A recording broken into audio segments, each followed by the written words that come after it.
Bismillahirrahmanirrahim. Assalamu alaikum dear students. Hope you all will be doing well. Welcome to Forward Public School e-learning class 8. This is subject chemistry. Chapter number 1 Fundamentals of Chemistry and I am your teacher Mehreen Zafar. Dear students, today we are going to start the topic 8, that is chemical formula. So beta open your books, all of you.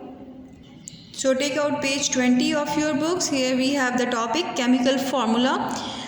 Dear students, we have already discussed in compound topic कि हम compounds को chemical formula से represent करते हैं और chemical formula हमारे पास क्या है, that is the shortest symbolic representation of a compound is simply called as chemical formula. यहाँ पे हम थोड़े से डिटेल में पढ़ेंगे कि chemical formula क्या है.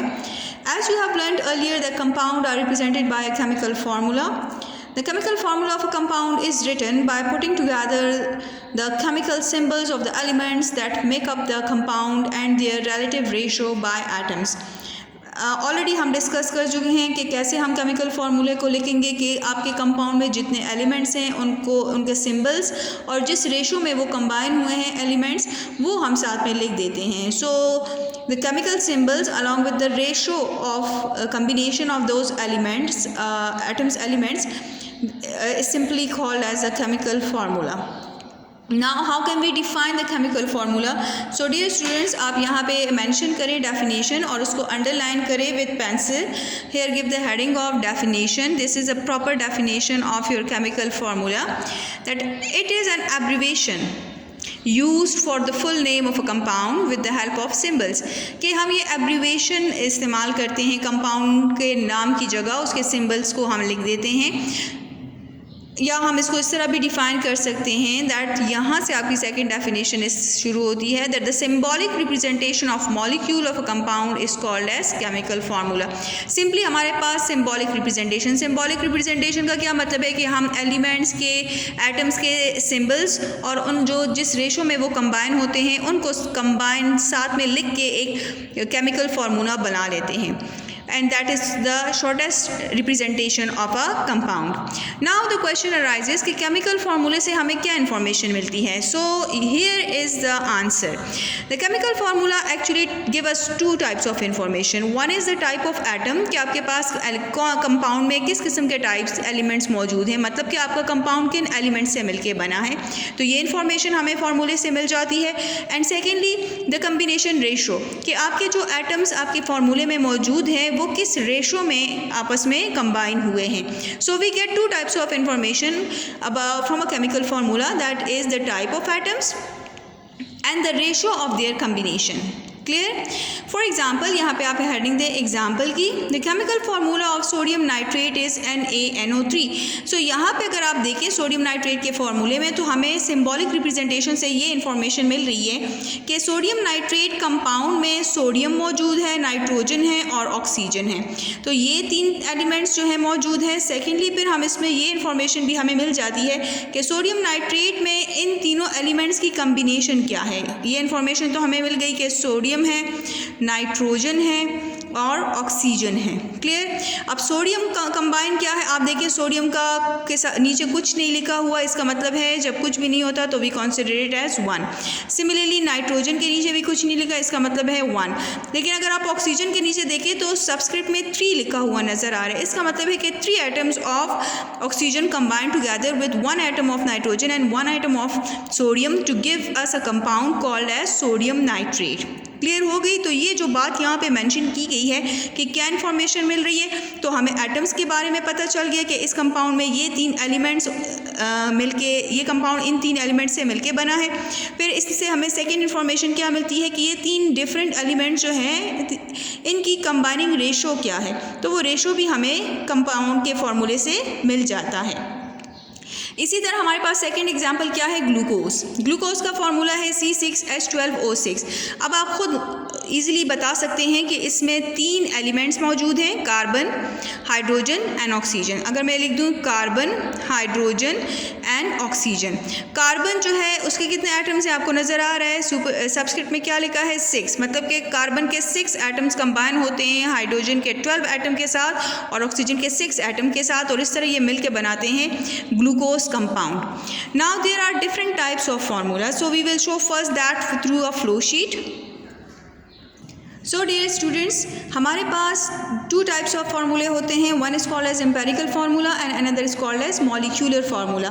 एम्पेरिकल फार्मूला हमें क्या बताता है, it simply shows the simplest ratio of the atoms combine in a compound, जबकि मॉलिक्यूलर फार्मूला हमें क्या इन्फॉर्मेशन देता है, it shows the actual number of atoms combined in a compound. Now we will discuss in detail कि empirical formula क्या है और molecular formula क्या है। एम्पेरिकल फार्मूला हम कैसे लिख सकते हैं और मॉलिक्यूलर फार्मूला हम कैसे लिखते हैं, what information we get from the empirical formula and what information we will got from the molecular formula. So बेटा on page 20 आप यहाँ पे heading they they types of chemical formula, one is empirical formula and second is the molecular formula. Dear students, come to page 21 of your book. Here we have the topic that is empirical formula. Now we have given the definition जो कि आपको green में लिखी हुई नज़र आ रही है. Kindly put heading here that this is the definition of your empirical formula. Empirical formula of a chemical compound is the simplest formula which shows the smallest whole number ratio of the atoms of different elements present in a compound. ये हमारे पास कौन सा formula होता है, वो formula जो हमें just simplest whole number ratio बताता है एटम्स के बारे में जो कि मिलके एक कंपाउंड बनाते हैं। It may not be the actual formula of the compound. This is very important line, इसको अंडरलाइन करें पेंसिल से कि this is not the actual formula. ये just simplest formula होता है जो कि सिंपल इंफॉर्मेशन हमें देते हैं कि आपका जो कंपाउंड है उसमें एलिमेंट्स जो हैं उनके एटम्स सिंपलेस्ट रेशो में कंबाइन हुए हैं. So we get a limited information from empirical formula and it is not called as the actual formula of the compound. For example से पहले kindly give put heading here example. The actual formula of benzene is C6H6. Benzene has the smallest ratio of 101. अभी किस तरह आपके पास simplest ratio आता है 101, इसको check करते हैं. डियर स्टूडेंट्स, ये हमारे पास बेंजीन का फार्मूला है C6H6, but this is the molecular formula. इस फार्मूले से हमें क्या इन्फॉर्मेशन मिलती है कि आपका बेंजीन कंपाउंड जो है वो 2 एलिमेंट से मिलकर बना है, that is carbon and hydrogen. अब इस कंपाउंड को बनाने के लिए 6 कार्बन हाइड्रोजन चाहिए और 6 हाइड्रोजन के एटम्स चाहिए. अब हम इसको कैसे सिंप्लीफाई कर सकते हैं, इस रेशो को हम इजीली सिंप्लीफाई कर सकते हैं by dividing it with a number जो कि हमें सिंपल रेशो दे दे. तो 6 और डिवाइड करें तो आपके पास आता है 1. So we get the simplest ratio 1:1. अब ये 1 आपको किसके नीचे नज़र आ रहा है, कार्बन, तो कार्बन एंड हाइड्रोजन. तो हम कह सकते हैं कि this is the molecular formula of benzene and this is simplest formula. CH is the empirical formula of benzene. यहाँ पे मैं लिख देती हूँ शॉर्ट फॉर्म में empirical formula of benzene. ये हमारे पास empirical formula है. सेकेंडली हमारे पास जो एग्जाम्पल आपकी बुक में गिवन है दैट इज़ ग्लूकोज. ग्लूकोज का हम कैसे फार्मूला एम्पेरिकल फार्मूला निकालते हैं. ग्लूकोज का फार्मूला है C6H12O6. अब इससे हमें इंफॉर्मेशन मिलती है कि इसमें 3 एलिमेंट्स कंबाइन हुए हैं इस कंपाउंड को बनाने के लिए, कार्बन, हाइड्रोजन एंड ऑक्सीजन. अब कार्बन के कितने एटम्स हैं 6, हाइड्रोजन के कितने देखिए सबस्क्रिप्ट में लिखा हुआ है 12 और ऑक्सीजन के कितने हैं दैट इज़ 6. अब इसको सिंपलेस्ट रेशो में लाने के लिए ऑलरेडी हम इसको क्या करेंगे, एक ऐसे नंबर से डिवाइड, तीनों को एक नंबर से डिवाइड करेंगे, that is 6 divided over 6, 12 divided over 6 and 6 divided over 6 to get a simplest ratio. तो यहाँ से हमें हमारे पास आंसर आता है 1, यहाँ से आंसर आ जाता है 2, and 6 divided over 6 you will get 1. So we get the simplest ratio 1:2:1. अब 1 देखिए किसके नीचे है, कार्बन, तो यहाँ पे कार्बन का एक एटम है। हाइड्रोजन के नीचे क्या है सिंपलेस्ट रेशो में 2, तो हम यहाँ पे लिख देते हैं 2। और ऑक्सीजन के नीचे क्या है 1, तो हम 1 को हम मेंशन नहीं करते, वो अंडरस्टूड होता है कि यहाँ पे 1 है।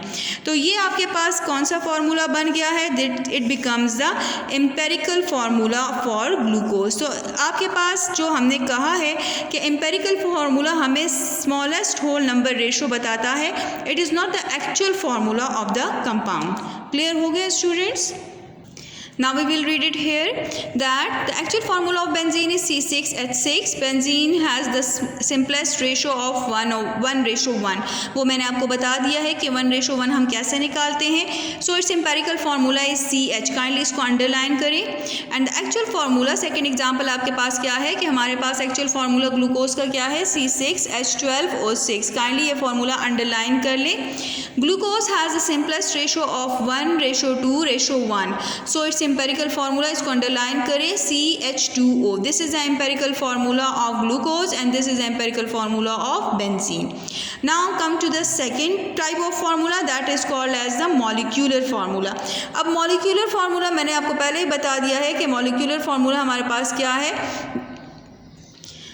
सो बेटा molecular formula हमारे पास क्या है, underline the definition that molecular formula show the actual number of atoms of different elements present in one molecule of that compound. For example ये हमें क्या बताता है, ये हमें एक्चुअल नंबर ऑफ एटम्स के बारे में बताता है। फॉर एग्जाम्पल हम कह सकते हैं the molecular formula of glucose C6H12O6, जो कि अभी हमने डिस्कस कर लिया है कि इसका मॉलिक्यूलर फार्मूला C6H12O6 है, जो कि हमें कंप्लीट इन्फॉर्मेशन देता है कि इस फार्मूले में कार्बन के 6 एटम, हाइड्रोजन के 12 एटम और ऑक्सीजन के 6 एटम जो हैं वो मिलके ये कंपाउंड बनाएंगे।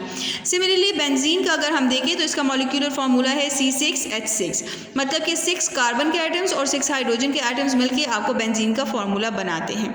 Now we can easily derive the molecular formula is actually derive from the empirical formula and for that we have a relation.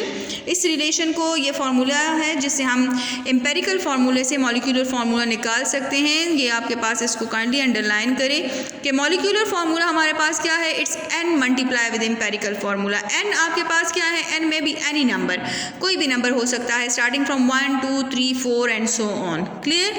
अब फॉर एग्जांपल हम मॉलिक्यूलर फार्मूला कैसे डिराइव करते हैं एम्पेरिकल फार्मूले से, तो आपके पास ये फार्मूला ऑलरेडी है कि मॉलिक्यूलर फार्मूला हमारे पास क्या है, it's equal to n multiply with empirical formula.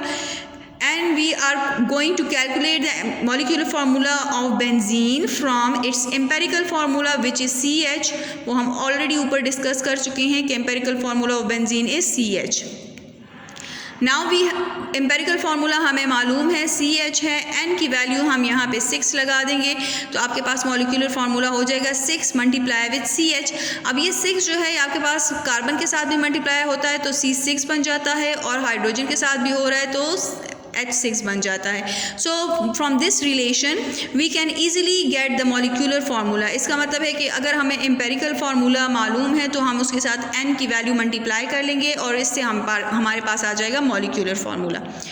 A molecular formula may be the same or multiple of the empirical formula। ज़रूरी नहीं है, कुछ ऐसे कंपाउंड्स भी हमारे पास हैं जिनका एम्पेरिकल और मॉलिक्यूलर फार्मूला एक ही होता है, मतलब कि हम उनको मज़ीद सिंप्लीफाई नहीं कर सकते। लेकिन कुछ हमारे पास डिफरेंट ऐसे कंपाउंड्स भी हैं जिनका एम्पेरिकल और मॉलिक्यूलर फार्मूला अलग अलग है। एग्जाम्पल मैं आपको बता देती हूँ कि जिस तरह बेंजीन का मॉलिक्यूलर फार्मूला है C6H6 लेकिन इसका एम्पेरिकल फार्मूला है CH। इसी तरह ग्लूकोज का मॉलिक्यूलर फार्मूला है C6H12O6 लेकिन इसका एम्पेरिकल फार्मूला बन जाता है CH2O। सो कुछ ऐसे कंपाउंड्स भी हैं, आगे हम टेबल में देखेंगे कि उनका एम्पेरिकल और मॉलिक्यूलर फार्मूला सेम है। अब few compounds showing their empirical and molecular formula are shown in the table 1.7। तो आइए चलते हैं 1.7 टेबल पे जिसमें हम देख सकेंगे कि डिफरेंट कंपाउंड जो हैं उनका सेम एम्पेरिकल और मॉलिक्यूलर फार्मूला है और कुछ ऐसे कंपाउंड्स हैं जिनका एम्पेरिकल और मॉलिक्यूलर फार्मूला डिफरेंट होता है। So dear students, come to page 22 of your book. ये 22 पेज पे आप आ जाएं। इसमें आपको एक टेबल नज़र आ रहा है। टेबल में अगर आप देखें तो आपको नेम ऑफ कंपाउंड गिवन है, empirical formula and then molecular formula. सबसे पहले आपके पास है एसिडिक एसिड। एसिडिक एसिड का फार्मूला जो है, इसका एम्पेरिकल फार्मूला क्या है, CH2O। अगर आप देखें तो एसिडिक एसिड और ग्लूकोज का एम्पेरिकल फार्मूला सेम ही आ रहा है।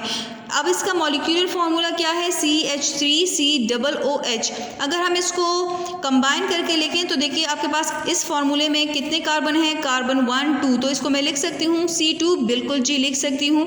इसमें हाइड्रोजन कितने हैं, 3 हाइड्रोजन यहाँ पे है और 1 हाइड्रोजन यहाँ पे है, तो टोटल कितने हुए, C4। और इसमें कितने ऑक्सीजन है, 2। तो आपके पास आप इसका मॉलिक्यूलर फार्मूला इस तरह भी हम लिख सकते हैं, C2H4O2। इसको आप सिंप्लीफाई कर सकते हैं जिस तरह भी मैंने पहले किया है। डियर स्टूडेंट्स, यहाँ पे मैं आपको सॉल्व करके बताती हूँ कि एसिडिक एसिड का फार्मूला क्या है, C2H4O2। तो इसमें carbon to hydrogen to oxygen ratio क्या है, दैट इज़ 2:4:2। तीनों को आप एक ही नंबर से डिवाइड कर दे to get the simple ratio. तो आपके पास 2 × 2 1, 2 × 2 यहाँ से आ जाएगा 2 और यहाँ से भी आता है तो 1। तो we get the simple ratio as 1:2:1।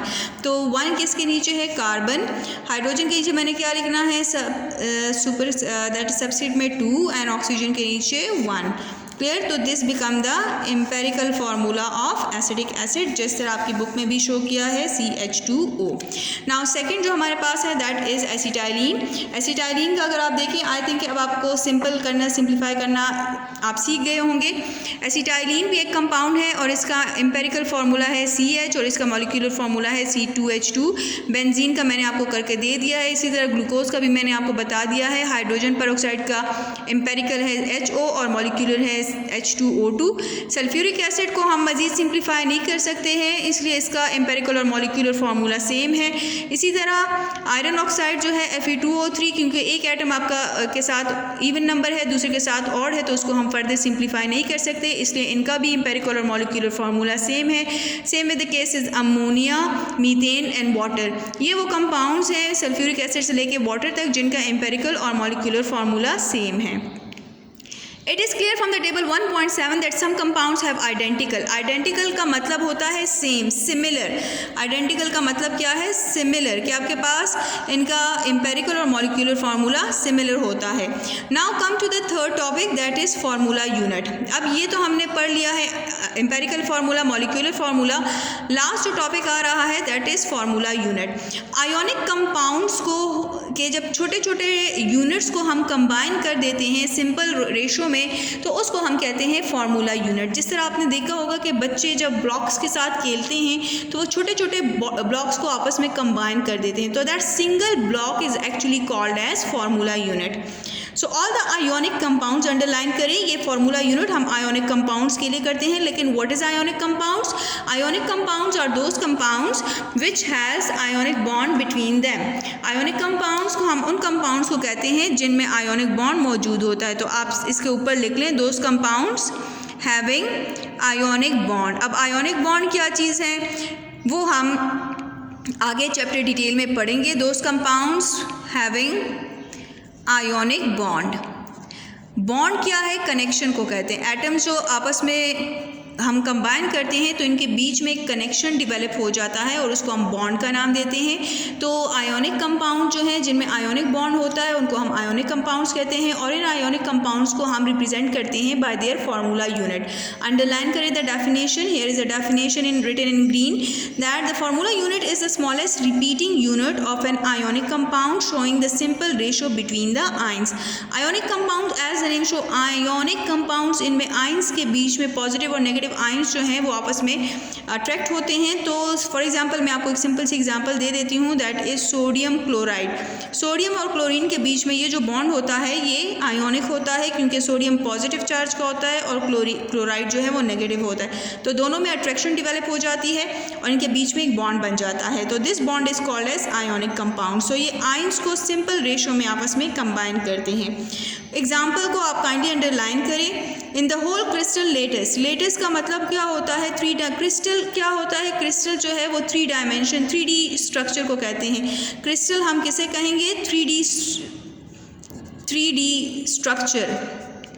Three dimensional structure जो होता है, प्रॉपरली थ्री डायमेंशनल स्ट्रक्चर को हम कहते हैं क्रिस्टल। क्रिस्टल लेटेस्ट आपके पास lattice arrangement of that 3D structure होता है, जिसमें आपके पास आयंस प्रॉपर पोजीशन पे अटैच होते हैं। So in the whole crystal lattice of sodium chloride, the ratio of sodium ion and chloride ion is 1:1। यहाँ पे आप देखिए कि सोडियम आयन और क्लोराइड आयन जो है हमारे पास, इनका क्रिस्टल लेटिस कैसे बनता है, वो हमारे पास बिल्कुल इनके क्रिस्टल का शेप जो होता है वो क्यूब की शक्ल में होता है। बिल्कुल क्यूब आप बना लें और हर एक उस पर आप जो है वो सोडियम आयन और क्लोराइड आयन रख दें। Sodium ion, chloride ion, sodium ion. Clear? ये मैंने यहाँ पे सोडियम आयन इसलिए नहीं लिखा क्योंकि फिर ये रिपल्शन होगी, लेकिन हमने अट्रैक्शन रखनी है। सोडियम आयन क्लोराइड आयन को अट्रैक्ट करता है, सोडियम आयन इस क्लोराइड को भी अट्रैक्ट करता है, सोडियम और क्लोराइड के बीच में अट्रैक्शन भी रखनी है। तो ये इसका वन फार्मूला यूनिट है सोडियम क्लोराइड का। सिमिलरली KCl, पोटाशियम क्लोराइड, इसका formula is the formula unit of potassium chloride. Potassium chloride का, क्योंकि इसको हम ये भी 1:1 में कंबाइन होते हैं। अगर आप देखिए, मैंने आपको बताया ना कि सोडियम आयन और क्लोराइड आयन, इनकी कम्बिनेशन हमेशा 1:1 में होती है। एक सोडियम आयन एक क्लोराइड आयन के साथ कंबाइन होता है। सिमिलरली एक पोटाशियम आयन जो है वो एक क्लोराइड आयन के साथ कंबाइन होगा, तो इनका कंबाइनिंग रेशो भी है 1:1।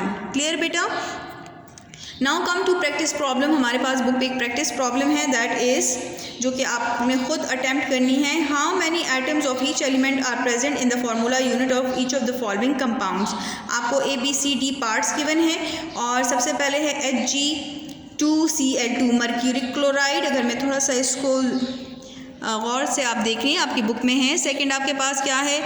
Ammonium hydrophosphate, that is NH4H2PO4। Third आपके पास है MgCl2, that is magnesium chloride.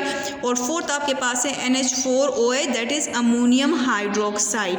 अब आपने इसमें बताना क्या है कि इसमें कितने एटम्स आपके एलिमेंट्स मौजूद हैं। एक आपको मेरे लिए मैं कर देती हूँ, बाकी आपने प्रैक्टिस के तौर पर रफ कॉपीज़ में करना है।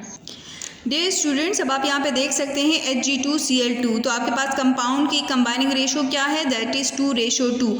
अब 2:2 को हम इजीली सिंप्लीफाई कर सकते हैं। आप दोनों को 2 पे डिवाइड कर दें तो you will get the ratio 1:1। तो इसका मतलब क्या हुआ? The formula unit of Hg2Cl2 is HgCl. So its formula unit has 1 atom of mercury and 1 atom of chlorine. वो आपको इजीली आप कर सकते हैं, बहुत सिंपल है। आप इसकी बाकियों की भी इसी तरह प्रैक्टिस करें अपने रफ नोटबुक्स पे, and you can only understand these points by doing practice. Dear students, this is the end of today's lecture. I hope you have understood the lecture very well. Stay home, stay safe. Thank you.